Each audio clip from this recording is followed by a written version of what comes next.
Donc une des notions essentielles de la géométrie euclidienne, c'est la notion de produit scalaire et la notion de norme qui s'en déduit, d'où les notions de distance qui vont intervenir après en géométrie affine. Alors, pour définir le produit scalaire, donc on se donne grand E, un R espace vectoriel de dimension n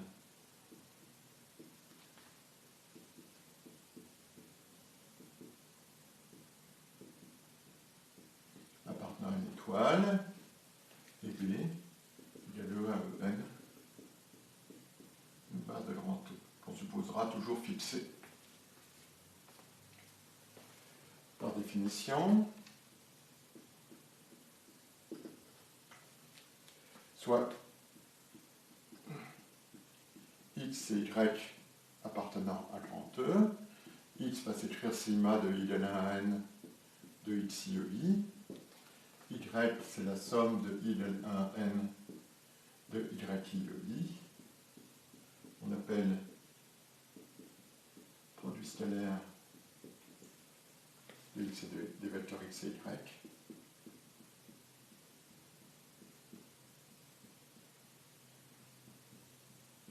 Le nombre réel, que l'on notera x bar y entre parenthèses, qu'on lira produit scalaire de x et de y, ou x scalaire y, égale la somme de i égale à n de x, y. Alors, quelles sont les propriétés?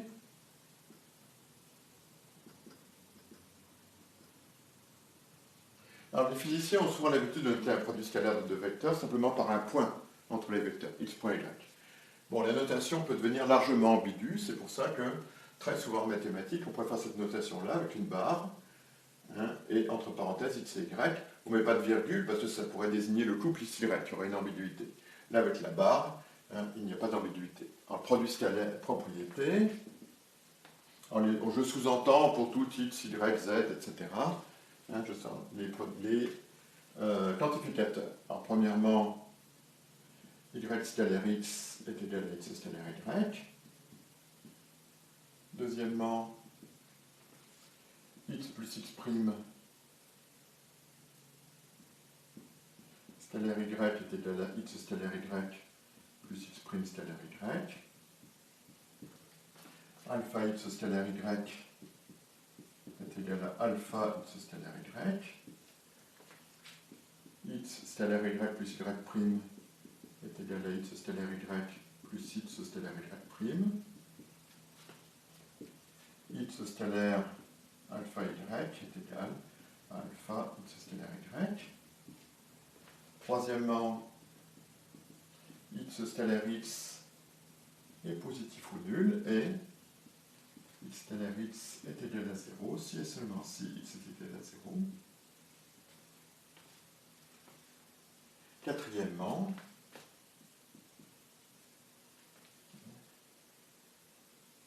quel que soit i et j appartenant à un n, e scalaire ej est égal à 1 si égale j, 0 si différent de j.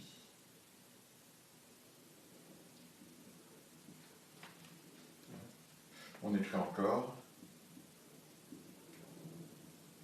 que e scalaire ej est égal à delta ij. Un delta ij, c'est un symbole qu'on appelle le symbole de Kronecker, qui est défini sur n'importe quel ensemble, tel que delta ij est égal à 1 si égale j, 0 si différent de j. En démonstration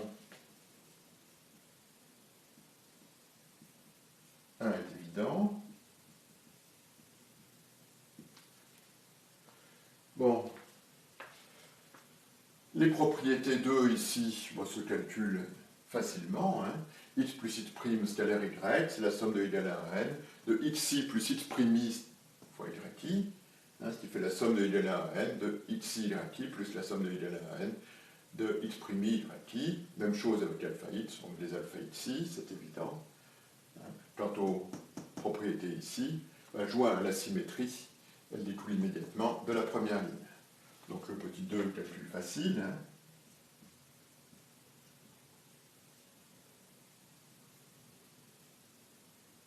Pour le petit 3, il suffit de remarquer que x scalaire x, c'est la somme de i de 1 à n de xi carré, c'est positif ou nul, et x scalaire x égale 0 équivaut à pour tout i x égale 0. On a une somme de nombres positifs, et elle est nulle si et seulement si tous les nombres sont nuls, hein, ce qui équivaut à x égale 0.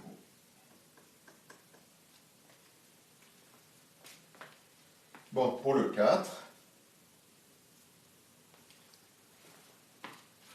alors, on remarque, alors je vais plutôt prendre E, J et EK, pour calculer, donc je prends J et K appartenant à un N. Alors je peux remarquer que EJ, c'est la somme de I de 1 à N de delta IJ E I. Ah oui, parce que delta IJ vaut 0 si il diffère de J, 1 si il est J. Donc j'obtiens bien EJ. EK est égal à la somme de I de 1 à N de delta IK EI. Donc, EJ scalaire EK, par définition même, c'est la somme de I de 1 à N de delta IK, de delta IJ, delta IK. Or, delta IJ, delta IK est différent de 0, ça équivaut à dire que delta IJ est différent de 0 et delta IK est différent de 0. Ce qui équivaut à dire que I égale J et I égale K. Ce qui implique évidemment que J égale K. Donc,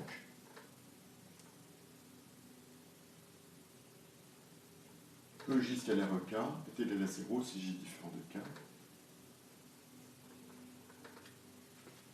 Quant à EJ scalaire EJ, EJ scalaire EJ si vous préférez, là c'est la somme de I égale 1 à N de delta IJ au carré. Bon, là-dedans il y a un terme qui vaut 1 et tous les autres valent 0, donc ça vaut 1. D'où ces propriétés du produit scalaire.